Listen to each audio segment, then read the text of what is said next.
সবগুলা দিচ্ছেন সেটা আমরা নিতে পারতেছি।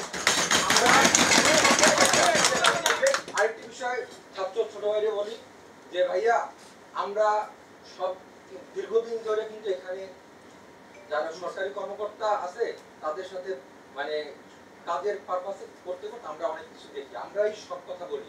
এই যে বালিশ কাণ্ড যেটা সেটা কিন্তু অন্য কেউ এসে উদ্ধার করে নাই, সেটা সাংবাদিকরাই উদ্ধার করছে।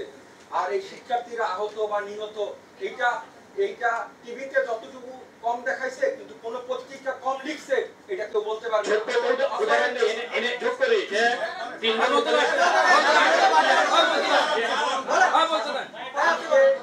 আজকে ওর কাছ থেকে মাইকটা অফ করে কিন্তু আগের মন্ত্রীদের যে প্রশ্ন করা হয়েছে সেই ভিডিওগুলো এখনো আছে, যদি অনুগ্রহ করে আপনারা সবাই দেখেন আপনারা সমৃদ্ধ হবেন, আমরাও সমৃদ্ধ হব। আর আমার যারা সহকর্মী আছে আপনার বয়সী তরুণ একটা কথা বলে ফেলতে পারে, মাত্র অনার্স শেষ করতে, আপনার যে রক্তকরণ আমাদেরও কারো কম ছিল না। এবং এখানে আমি বলতে পারি যে অনেকেই আছে ছাত্র রাজনীতির সভাপতি সেক্রেটারি ছিল, বাম দল থেকে শুরু করে বিভিন্ন সংগঠন, আপনি হয়তো বা চেনেন না বা জানেন না। এর মানে এই না যে আজকে আপনি পদে বসছেন দেখে বা এই সম্মানের জায়গায় বসতে দেখে তাদেরকে মানে আপনার দৃষ্টিতে সব দেখবেন, ৭১-এ অস্বীকার করা যাবে না ভাইয়া। আচ্ছা একটা জিনিস হলো আমি যেটা জন্ম বাংলাদেশে, এখানে আমি অহংকার করব স্যার। আর ছাত্র আন্দোলন শুধুমাত্র ছাত্র আন্দোলন নয়, ছাত্র জনতার আন্দোলন।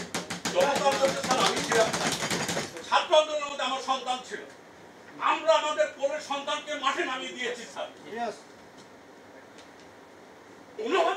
কোনোভাবেই স্যার এটিকে কুক্ষিগত করা যাবে না।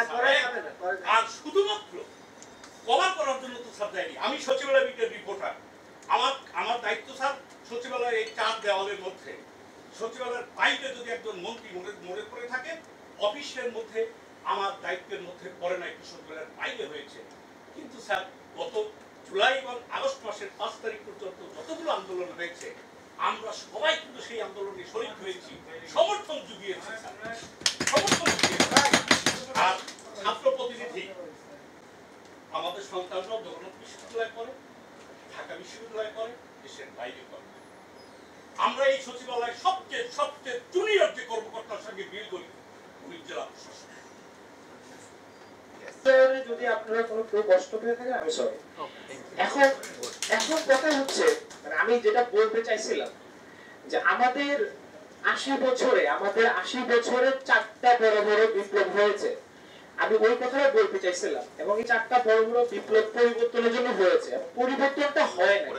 জনপ্রশাসনের সবকিছু দেখে সে ঠিক করেছে যে সে বিশেষ পরীক্ষা দেবে না।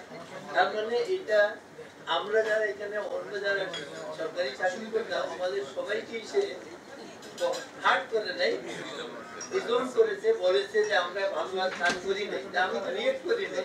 কিন্তু সে ছাত্র মানুষ, সে বলতেছে রিয়েক্ট করার কিছু নেই, তার বয়সের বিষয়ে চিন্তা করতে হবে। আরেকটা হলো যে হ্যাঁ ঠিক আছে, আমি এটা অস্বীকার করার উপায় নাই যে আমাদের এই যে আন্দোলন হয়েছে এটা কভার করতে গিয়ে আপনারা অনেকেই নানান ভাবে আহত হয়েছে, মারা গেছে কেউ, এটা স্বাভাবিক, এটা হয়েছে।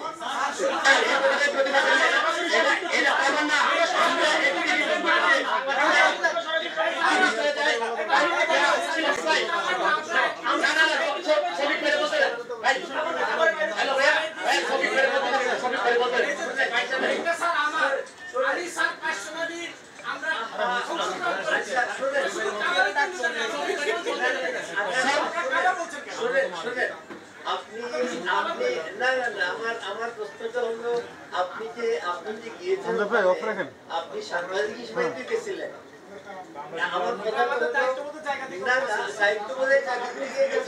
সবাই সাংবাদিক হিসেবে যায় নাই, ডিউটি ভাই আমরাও গিয়েছি।